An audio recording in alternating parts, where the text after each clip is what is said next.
ಪಹಲ್ಗಾಮ್ನಲ್ಲಿ ನಡೆದಂತ ಉಗ್ರರ ಅಟ್ಟಹಾಸದ ಬಳಿಕ ಉತ್ತರ ಕನ್ನಡ ಜಿಲ್ಲೆಯ ಸೂಕ್ಷ್ಮ ಪ್ರದೇಶದಲ್ಲಿ ಯಾವ ರೀತಿಯಾಗಿ ಭದ್ರತೆಯನ್ನ ಇಲ್ಲಿ ವಹಿಸಲಾಗಿದೆ. ಅದ್ರ ಜೊತೆಗೆ ಉತ್ತರ ಕನ್ನಡ ಜಿಲ್ಲೆಯ ಕಾರವಾರದ ಕದಂಬ ನೌಕಾನೆಲೆ ಆಗಿರ್ಬೋದು, ಅದೇ ರೀತಿ ಭಟ್ಕಳದಲ್ಲೂ ಸಹಿತ ಯಾವ ರೀತಿಯಾದಂತ ಒಂದು ಭದ್ರತೆಯನ್ನ ವಹಿಸಲಾಗಿದೆ ಎನ್ನುವಂತ ಬಗ್ಗೆ ನಾವು ರಿಯಾಲಿಟಿ ಚೆಕ್ ಮೂಲಕ ನಿಮ್ಗೆ ತಿಳಿಸೋದಾದ್ರೆ, ನಾವೀಗ ಉತ್ತರ ಕನ್ನಡ ಜಿಲ್ಲೆಯ ಭಟ್ಕಳದ ಮುಖ್ಯ ವೃತ್ತ ಸಂಶುದ್ದೀನ್ ಸರ್ಕಲ್ ಬಳಿ ಇಲ್ಲಿ ಇದ್ದೇವೆ.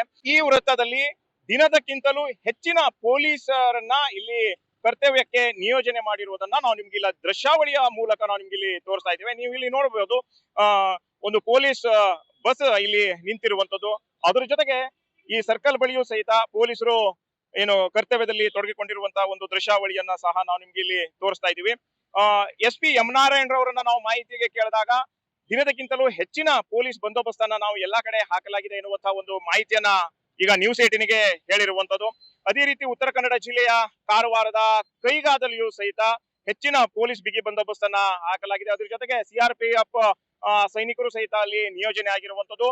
ಹಾಗೆ ಉತ್ತರ ಕನ್ನಡ ಜಿಲ್ಲೆಯ ಕಾರವಾರದ ಕದಂಬ ನೌಕಾನೆಲೆಯಲ್ಲಿಯೂ ಸಹಿತ ಹೆಚ್ಚಿನ ಬಿಗಿ ಪೊಲೀಸ್ ಬಂದೋಬಸ್ತನ್ನ ಹಾಕಲಾಗಿರುವಂತದ್ದು. ನೌಕಾನೆಲೆ ಒಳಗಡೆ ಏನು ಹೆಚ್ಚಿನ ನೇವಿ ಪೊಲೀಸರನ್ನ ಸಹಿತ ನಿಯೋಜನೆ ಮಾಡಲಾಗಿದೆ ಎನ್ನುವಂತ ಒಂದು ಮಾಹಿತಿ ಈಗ ನಾವು ತಿಳ್ಕೊಂಡಿರುವಂತದ್ದು. ಅದ್ರ ಜೊತೆಗೆ ಉತ್ತರ ಕನ್ನಡ ಜಿಲ್ಲೆಯ ಭಟ್ಕಳದಲ್ಲಿ ಅತಿ ಹೆಚ್ಚು ಪಾಕಿಸ್ತಾನಿ ಮಹಿಳೆಯರು ಇಲ್ಲಿ ಇದ್ದಾರೆ ಎನ್ನುವಂತಹ ಒಂದು ಮಾಹಿತಿ ಇದೆ. ಒಟ್ಟು 14 ಪಾಕಿಸ್ತಾನಿ ಮಹಿಳೆಯರು ಇಲ್ಲಿ ವಾಸವಾಗಿದ್ದಾರೆ. ಅದ್ರ ಜೊತೆಗೆ ಅವರು ಲಾಂಗ್ ಟರ್ಮ್ ವೀಸಾ ಅಂದ್ರೆ ದೀರ್ಘಾವಧಿ ವೀಸಾವನ್ನ ಹೊಂದಿದ್ದಾರೆ ಎನ್ನುವಂತಹ ಒಂದು ಮಾಹಿತಿ ಲಭ್ಯವಾಗಿರುವಂತದ್ದು. ಈಗಾಗಲೇ ಕೇಂದ್ರ ಸರ್ಕಾರ ಪಾಕಿಸ್ತಾನಿಗಳನ್ನ ಭಾರತ ಬಿಟ್ಟು ತೊಲಗಿ ಅಂತ ಹೇಳಿರುವಂತದ್ದು. ಆದ್ರೆ ಈಗ ಇವರು ದೀರ್ಘಾವಧಿ ವೀಸಾವನ್ನ ಹೊಂದಿರುವುದರಿಂದ SP ಎಂ ನಾರಾಯಣ್ ರವರು ನಿನ್ನೆ ಒಂದು ಮಾಹಿತಿಯನ್ನ ಹೇಳಿದ್ರು. ಯಾವುದೇ ಕಾರಣಕ್ಕೂ ಅವರನ್ನ ಗಡಿಪಾರು ಮಾಡಲಾಗಲ್ಲ, ಆದ್ರೆ ಮುಂದೆ ಕೇಂದ್ರದಿಂದ ಏನೆಲ್ಲ ಸೂಚನೆ ಬರುತ್ತೋ ಆ ಸೂಚನೆಗೆ ತಕ್ಕಂತೆ ತಾವು ಏನು ಕ್ರಮವನ್ನ ಕೈಗೊಳ್ಳುತ್ತೇವೆ ಎನ್ನುವಂತಹ ಒಂದು ಮಾಹಿತಿಯನ್ನ ಹೇಳಿರುವಂತದ್ದು. ಒಟ್ಟಾರೆಯಾಗಿ ಉತ್ತರ ಕನ್ನಡ ಜಿಲ್ಲೆಯ ಸೂಕ್ಷ್ಮ ಪ್ರದೇಶದಲ್ಲಿ ಹೆಚ್ಚಿನ ಭದ್ರತೆಯನ್ನ ಇಲ್ಲಿ ಹಾಕಿರುವಂತದ್ದು. ಅದೇ ರೀತಿ ಪ್ರವಾಸಿ ತಾಣಗಳಲ್ಲೂ ಸಹಿತ ಹೆಚ್ಚಿನ ಭದ್ರತೆಯನ್ನ ಹಾಕಲಾಗಿದೆ. ಉತ್ತರ ಕನ್ನಡ ಜಿಲ್ಲೆಯ ಭಟ್ಕಳದಲ್ಲೂ ಸಹಿತ ಹೆಚ್ಚಿನ ಪೊಲೀಸ್ ಭದ್ರತೆಯನ್ನ ಈಗ ಒದಗಿಸಿರುವಂತಹ ಒಂದು ದೃಶ್ಯಾವಳಿಯನ್ನ ನಾವು ನಿಮ್ಗೆ ಇಲ್ಲಿ ತೋರಿಸ್ತೀವಿ. ದರ್ಶನ್ ನಾಯಕ್, ನ್ಯೂಸ್ 18 ಕಾರವಾರ.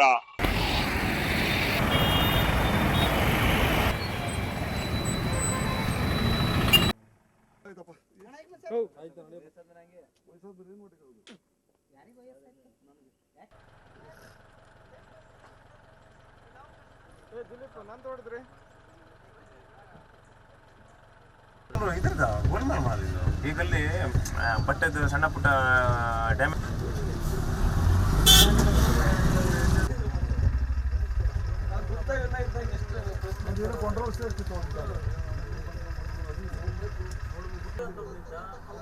ಏನ್ ಮಾಡೋಕ್ಕಾಗುದಿಲ್ಲ.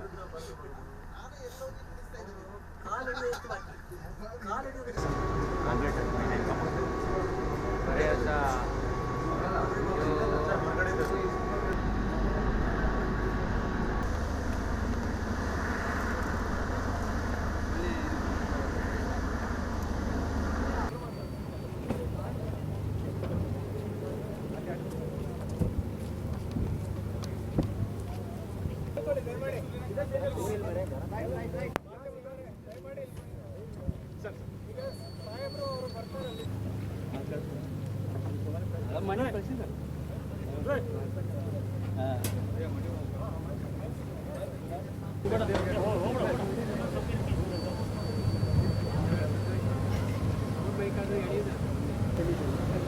ಅಲ್ಲಿ ಮೇಲೆ ಇರ್ತಾರೆ ಅದರಲ್ಲಿ ಅಲ್ಲದೆ